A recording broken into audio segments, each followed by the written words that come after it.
Good afternoon and welcome. I'm Maria Searcy from UHS Events, and you're tuning in to our last Thriving Thursday. And in fact, our last virtual event of the semester.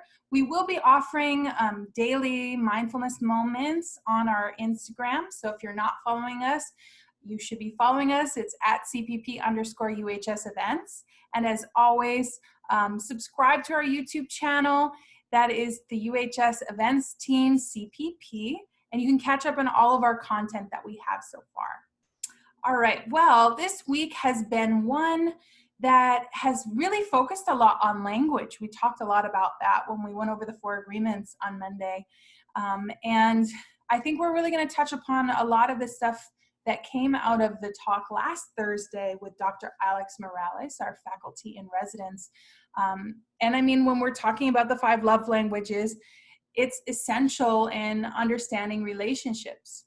So without further ado, I'm going to share my presentation with you. Also think it's really important that you take the quiz.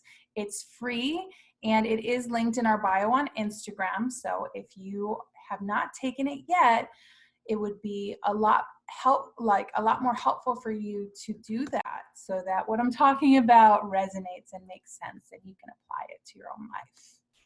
All right. I hope y'all can see. All right, so we're talking about the 5 love languages. I did not coin this term. This comes from Gary Chapman. He is a psychologist. He does extensive marriage counseling, and over the years, he recognized common problems that couples were facing. Now, a lot of this is through the lens of a couple, but the 5 love languages isn't just to romantic relationships. You can apply that to familiar relationships. You can apply that to friends, coworkers. It really just as a concept applies. Again, my framework's going to be more on that intimate relationship, but he's written so many different books that kind of talk about it. And like I said, the link in the bio has you fill out the quiz that's most appropriate for your identity and what is going to be most helpful to you. So specifically, I'm focusing on the book that I myself own. And so that is the 5 love languages, how to express heartfelt commitment to your mate. All right, we'll get into this. So psychologists have concluded that the need to feel loved is a primary human need. That's why we're talking about this today. Love is essential. It's what makes the world go round, and we all have different views on what it means. And so when that is the primary need of us as human beings, it's really important that we understand what that is. So today's Thriving Thursday, so of course we're talking about thriving relationships. And things that thriving relationships require are frequent, authentic, and vulnerable communication. We highlighted how important communication is, but when you realize that love in itself is its own language with various dialects, then when you think you're communicating, you might not actually be getting your message across. You may not be getting that understanding that you're seeking and that clarity that you'd like from your partner or the person that you're in a relationship with, any type of relationship. So things that influence all your relationships are unexpressed expectations, your beliefs, your definitions of love itself, and the language that you use to describe love. So those are really important to know, that when you're talking of love, it's not as simple as what you conceive it to be in your head and what you think relationships are meant to be, your expectations of it, because that's what you've seen growing up from your parents, from others, from maybe TV. That has made a picture for you, and you may not have expressed that. You might not think that you need to, because you may think that other people see this, but they may have a completely different book of that. We talked Monday about the book of law, and I think when it comes to relationships, that can be a part of those belief systems that have been instilled in us that we didn't choose when we were younger. So again, your beliefs are things that influence your relationships, how you see love, and those messages that you get on love, whether oh, okay, it's supposed to be easy, it's not supposed to be difficult. So even terminology like that, it's often why people leave relationships prematurely, even when they may not want to, because it conflicts with this belief that they have about how relationships should be. Okay, so I think it's important, since I brought up all of those different things that influence relationships, to just take some time on your own, grab a pen and paper and just think on the following. So what does a healthy relationship look and feel like for you? And I want you to really get descriptive, like to really get into the moment and visualize when you've been in one, or if you've not been in one, and hey, I've been there, what do you think it would feel like? What do you think it would look like? How would you recognize that that was a loving, healthy relationship? And really take your time. I'm going to move on to the next question, but you can rewatch this or you can pause the video as need be. And the next question are, what are the behaviors you expect from a loving relationship or a loving partner? So again, what are those behaviors that you expect your partner to exhibit or do to let you know that you're loved and you're in a loving relationship? Again, this is important because this can help identify what are those unexpressed expectations that you have. And also, what is your view of a loving relationship? So take a few moments, write that down. And again, feel free to pause or come back to this. So we're going to move on. Okay. So warning, this is a shocking statement. However, I think it's important to note that love is a choice. And that's one of the most salient points that I got from this book, is that we often, again, we have these limiting beliefs and expectations that things should go a certain way. And if it isn't, then it's not meant to be. As if this says, love and relationships is predestined. And so goodbye, I'll find it with somebody else. But the truth is that we always have a choice. We can always make that conscientious choice in whatever we do. So I'm all about empowering you. And I think to have any thriving relationship, it shouldn't be one in which you're like, that you even have that expression of, it should be something that you're looking forward to and that you're happy to be in. And you understand the why behind it. But I often think, again, these limiting beliefs, we don't think that relationships require effort or work. But when you think about it, to every simple relationship, even your best friend that you may have had for years, tell me you don't put work into that. I know you do. So in the relationship you have with your parents, that takes effort, that takes work. So similarly, romantic relationships are also going to take effort and take work. Everything that you do does require some energy, and it doesn't have to mean, when I say work or effort, like drudgery. Again, that's kind of a limiting belief on it. Maybe a better word is attention, energy put toward it. So it doesn't have to be a negative energy, but the attention needs to be there. So yes, love is a choice, no matter what the circumstances in any of these relationships that you have, and I'm sure you could list a lot for me. Love is always a choice. And so Gary Chapman talks about us having what's called a love tank. And oftentimes couples will come to him when their love tank is empty. And so what goes into a love tank?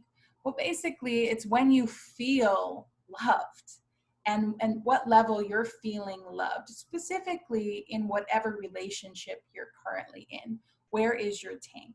I know we often talk about like having a cup and not being able to pour from an empty cup and whatnot, and conserving your energy. I kind of conceptualize this similarly.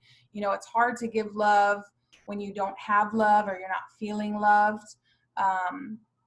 So it's kind of like an interesting situation where in those areas like that you're feeling unloved, that's kind of what you put the most focus on, is like maybe the glass being half full, or half empty versus half full. So anyway, the point of this is, again, you have a choice. So you have a choice on what you do once you realize that you have this love tank. Do you want to fill the love tank, or do you not want to fill the love tank?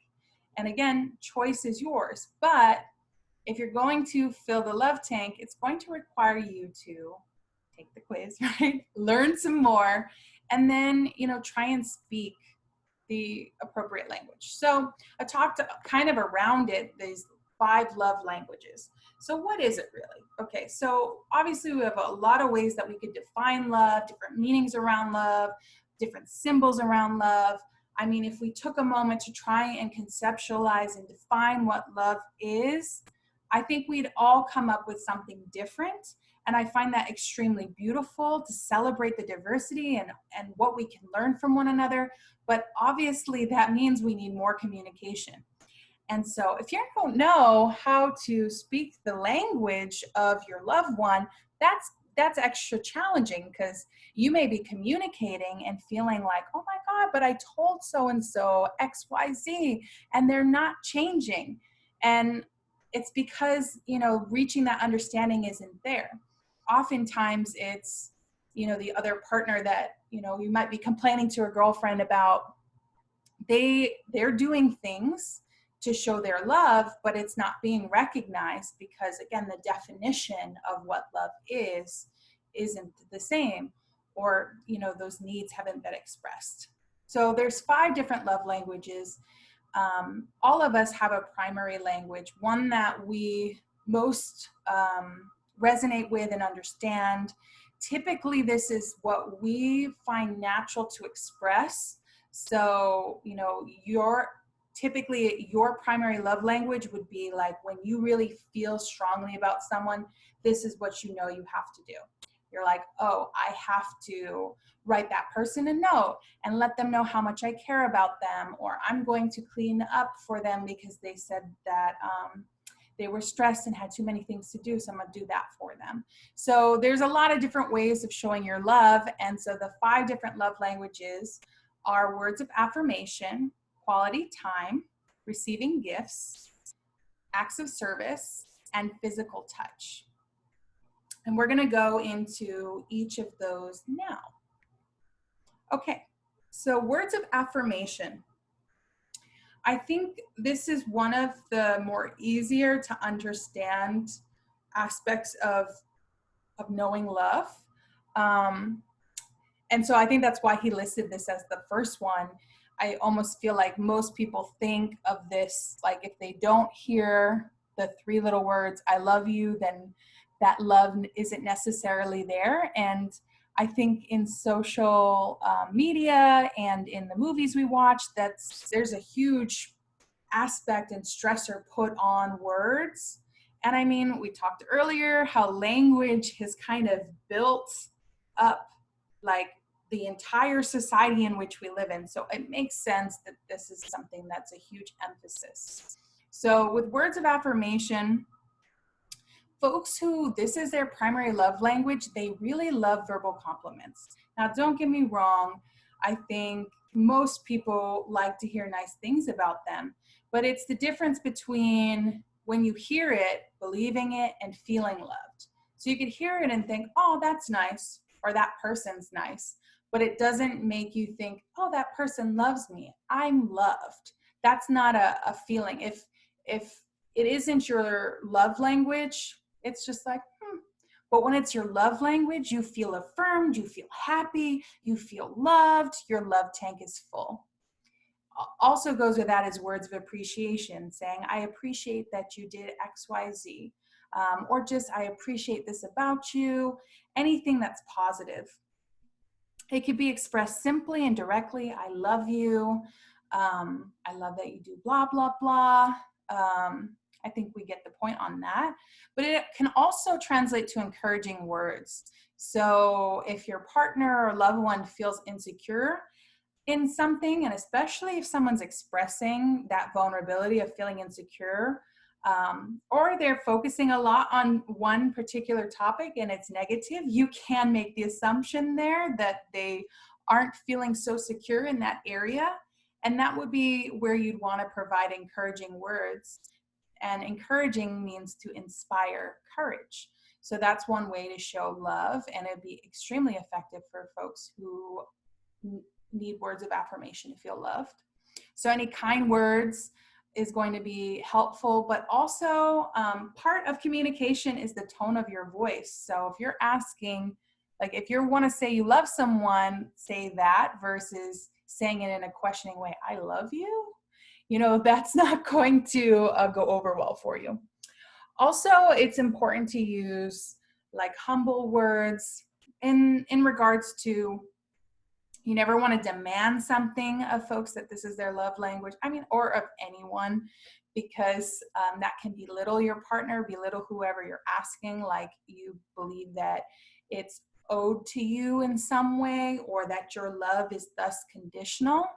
But if, you know, it's coming from a loving place, you can always request. And that's where you give your partner choice. And also you're honoring your partner's abilities by saying, hey, I know that you'd be able to fulfill this. And I see that capability. And I really love it when you do the dishes. And that could go a long way in inspiring your partner to want to do that, because you've used their love language to communicate that to them.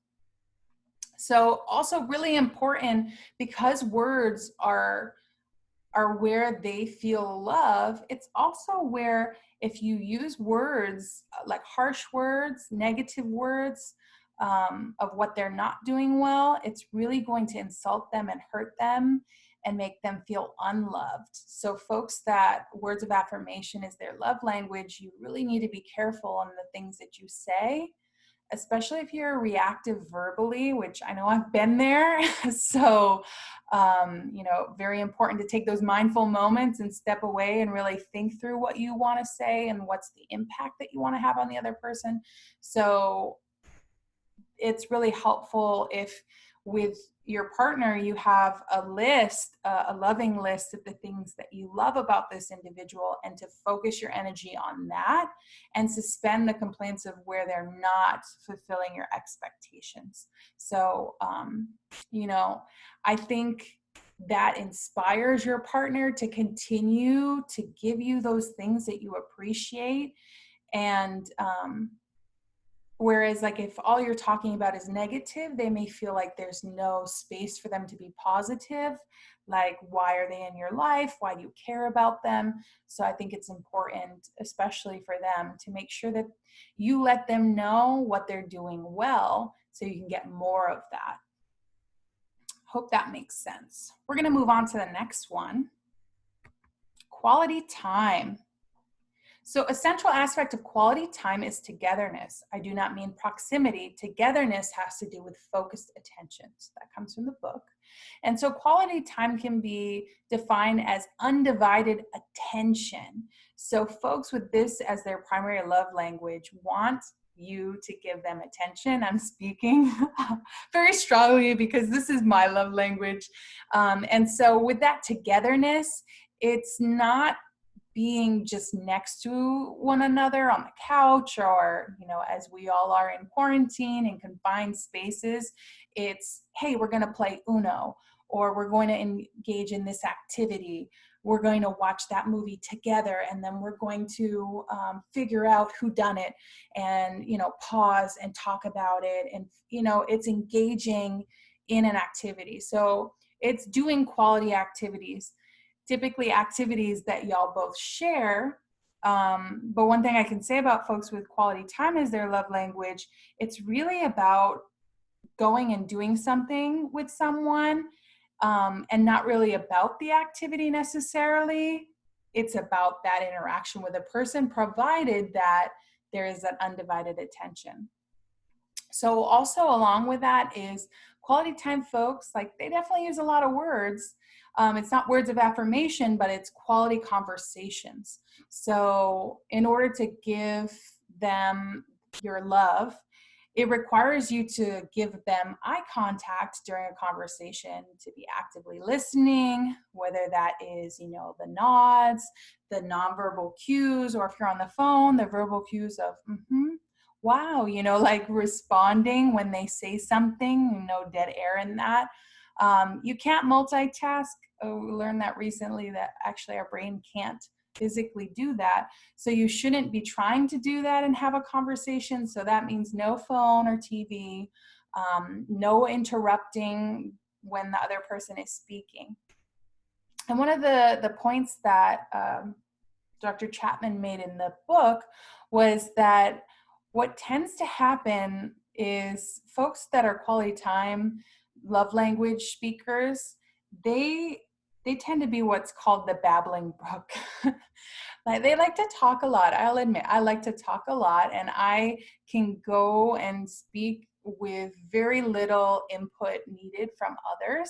And so the Dead Sea is kind of that person that's maybe less talkative, less of a conversationalist, and they get along really well because the babbling brook gets to chat and chat and chat with very minimal feedback required. And the Dead Sea, you know, isn't a conversationalist, so you know they can get along and smile and nod and get through it.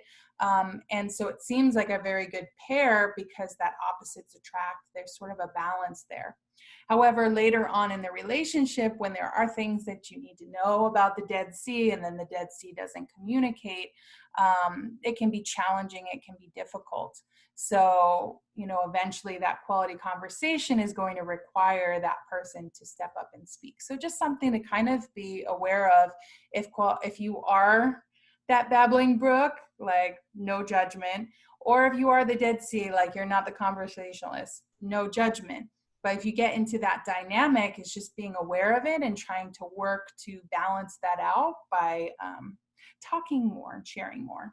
All right, we're going to move on to the next, which is receiving gifts. And so I feel like receiving gifts often gets like a bad rap in some ways because it could be seen as very consumerist or materialistic. And so I think it's important to just bust that myth. It isn't about money, and it isn't about that. You know, it's really about the visual symbol of love. So folks that this is their primary love language, it's often the thought of the gift that their loved one was thinking of them and less about what it was that they received. So with that, I mean, there's so many possibilities. It could be something that's purchased, found, or made. And again, the cost really isn't important. However, if whatever the gift is greatly out of line with what the partner can afford, that's when it can be iffy. Like if you're dating a millionaire and they give you something worth $1, that might be something of, okay, what's that supposed to mean? And be very confusing in that way. But other things that are gifts, so I mean, beyond that, gifts and money, one of the struggles can be if your primary love language is receiving gifts and you're with a partner whose beliefs around money are very to be frugal, to save, there you may encounter a resistance to receiving gifts because they don't want to spend their money on those things. But again, it isn't necessarily about money. It's about those symbols of love. And so those can be made, found, or purchased. And then they can also like appreciate gifts of self or presence. So what I mean by that is at times, you know, you kind of have choices of where you're going to be. And so you can kind of conceptualize it in the sense of your body being the symbol of love by being present, especially during a time of need, like your partner's giving birth or somebody significant is passing on within that person's close circle, and being there instead of elsewhere could be considered a gift. So again, folks who are about receiving gifts, that being their love language. It's about symbols, visual symbols of love. And one of the things that's really great about this is it is one of the most easiest of languages to pick up if this isn't your primary love language, because all you have to really do is figure out what their interests are and think about them and tie it to a thing. And some of the practices in the book were, bring your partner something every day, little gifts every day for a week, and see the impact of that. So I think, we do live in a consumerist society, so purchasing is very easy to do, although maybe not so much right now, but there's plenty of time to craft. But yeah, I think it's one of those things that if you ask the right questions, you can figure out those things and be successful. Okay, moving on. The next one is acts of service. So requests give direction to love, but demands stop the flow of love. And I thought this was really important to put out there, because folks whose love language is acts of service, obviously, they show love by doing things for others, and they feel love when others do things for them. And I think often when you're someone who's considered very giving, it can attract people who like to receive. And so it can be a challenge, because if you're expecting somebody to give back, that might be very challenging to do. So anyway, where this can kind of come from is there is that cultural aspect of Jesus Christ from the Bible and his disciples, and how giving, like that servant leadership, giving back to others. So that could be sort of the phenomenon of where it comes from for folks that are high in acts of service. But there's different dialects or different ways of expressing and communicating love, this specific language, acts of service. So with that in mind, it's kind of important to know that not everything is equal. So maybe doing the dishes, and I keep going to this because it's one of the things I dislike, and acts of service is a secondary love language for me. But like cleaning in general, not so fun. So it's just thinking of like, I hate dishes. So if someone wanted to show me that they really cared about me, if they did the dishes for me, like that would be something I'd be super appreciative. Now there's other things that are nice as well, like feeding my dog Lucky. That's a nice thing to do. But I love feeding my dog because I love my dog in those interactions. So while it's nice, it doesn't necessarily feel like I don't necessarily feel loved by it, because it's something that I could easily do and I find joy in doing. So I think it's important to kind of know that it usually is surrounding things that either that individual doesn't really like doing, or it might be more challenging for them to do. And so if you can help them out by doing those things or offering to your service in those areas, it's going to go a very long way in helping your partner feel loved. I think what's also important is a lot of folks in relationships kind of look at like the effort put forth in the beginning and sort of expect that to continue throughout the life of the relationship. But what people don't realize is as you change the conditions of the relationship, so does the beliefs. We have different beliefs around dating than we do around marriage. And so just something to kind of be cognizant of, that you want to keep asking those questions that you have around the beliefs of being in a relationship, because those could totally shift when you just change a couple of words or you change the dynamic. So, I mean, that's important too, because yeah, maybe your partner now can do the dishes because they don't have a job at night.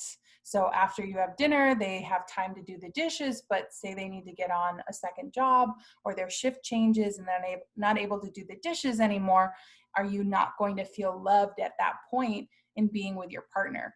And I know it might seem very simplistic, but that is a question to kind of ask if that's how you're feeling love.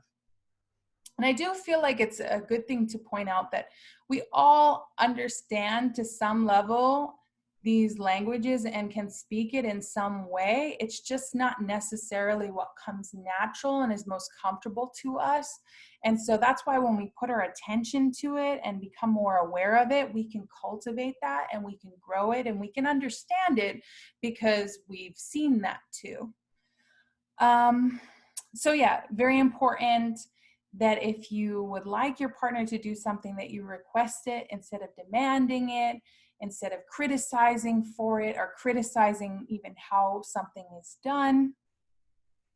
And then I think in this one specifically, folks may need to reevaluate any stereotypes and expectations that there are of gendered roles too, because we've definitely inherited views of what a wife does and what a husband does versus what a girlfriend does, what a boyfriend does, what a significant other or partner does.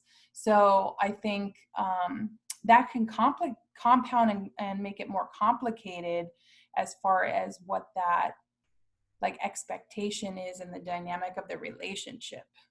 Especially, I mean, I'm talking about dishes, and that's something that traditionally is the woman's role to do. So definitely not going to find myself that kind of person who thinks that they're going to bring home the bacon and then I have to do the dishes. So something just to note. All right. We're on our last one, and it's physical touch. And so what I found interesting from the book was just this quote.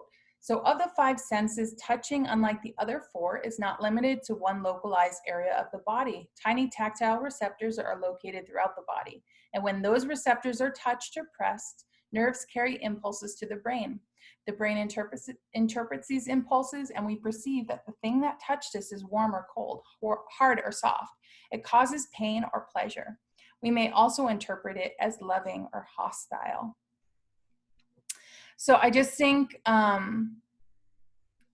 it's so good to point that out, in that just because this might be your primary love language doesn't mean it's a one size fits all, or that, oh, that means you want to hug everybody or you want to high five everybody, or, you know, the kiss from whatever is going to make you feel bliss, you know.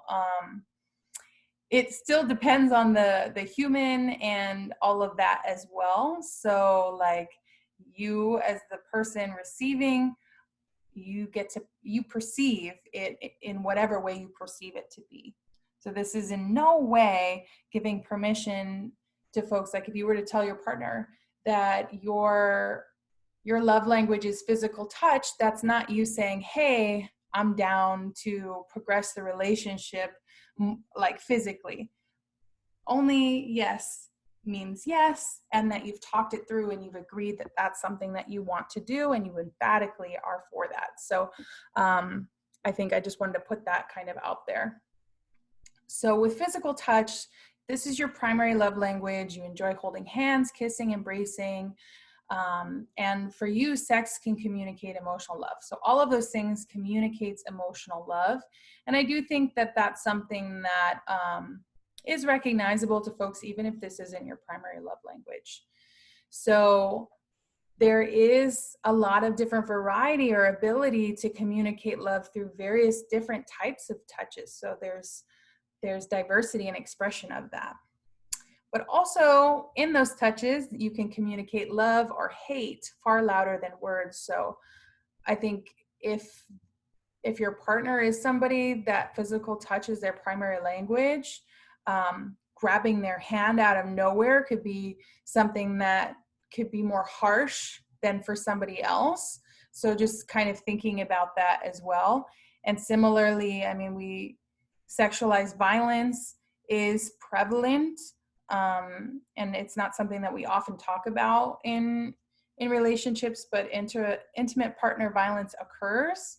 And so it can be extremely detrimental to anyone, but especially if that's somebody's love language, because it can impact them severely in helping and creating a situation where they feel unloved. So folks, if this is your love language, you definitely want to have physical touch during a crisis. And your love tank gets filled with different love touches. And one thing, like if your partner, like if your love language is physical touch and your partner really isn't necessarily about that, that's not kind of the love language they speak, you may end up withdrawing from it because you sense the rejection and feeling unloved. And that can create like problems within the relationship, because then the other person doesn't necessarily know what's wrong, and then they kind of withdraw as well. So again, really good to do this stuff up front with your partner, or to know this before you go into a relationship, so it's something that you can communicate and kind of lay out your expectations in the beginning. Okay, so I talked a lot. Just these are some takeaways, my little nuggets of what I really like about this book. Is just the emphasis that love is a choice. We're very powerful beings, and we have a choice in all that we do. And so I think it's important to know that love is a choice. It's not like Romeo and Juliet, star-crossed lovers. Like, you get to decide to drink the poison or not. But I mean, you get to decide how you want to move forward. And so there is these resources. How incredible that you have this resource to you, and free. The quiz I told you, linked in the bio, is free. You get to do that research, you get to understand yourself better, and that can help you communicate better with your loved ones, all your loved ones. And then people tend to criticize others most loudly in the area that they themselves have the deepest emotional need. So I think it's really important, like, to know, where are you being critical in your relationships? Why are you being critical? Probably because that's your love language area and they're not meeting that for you. And I know we want to express criticism when our needs aren't being met. We don't feel good. We kind of create that emotional poisoning that I was talking about the other day. But it's not an effective way of getting what you want. And ultimately, what you want is love. But if you're using criticism as the vehicle to get you to love, you're having the opposite effect.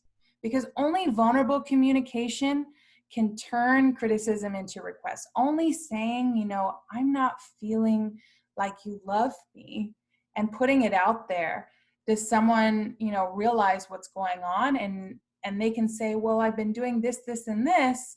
And you can say, I don't even care about those things. I just wanted flowers, or whatever it is.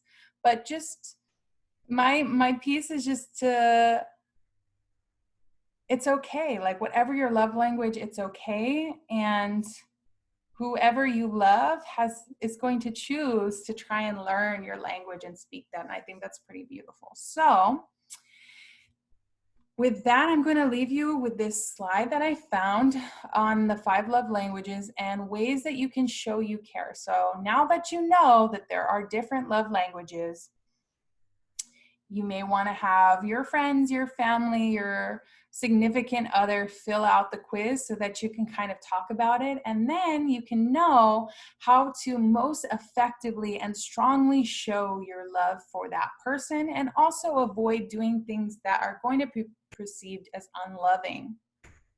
Okay, I'm just going to keep this slide up for you to be able to read it. And again, you can pause this video so you can read it in more detail in regards to whatever one matches who you're curious about. Well, thank you so much for joining us today.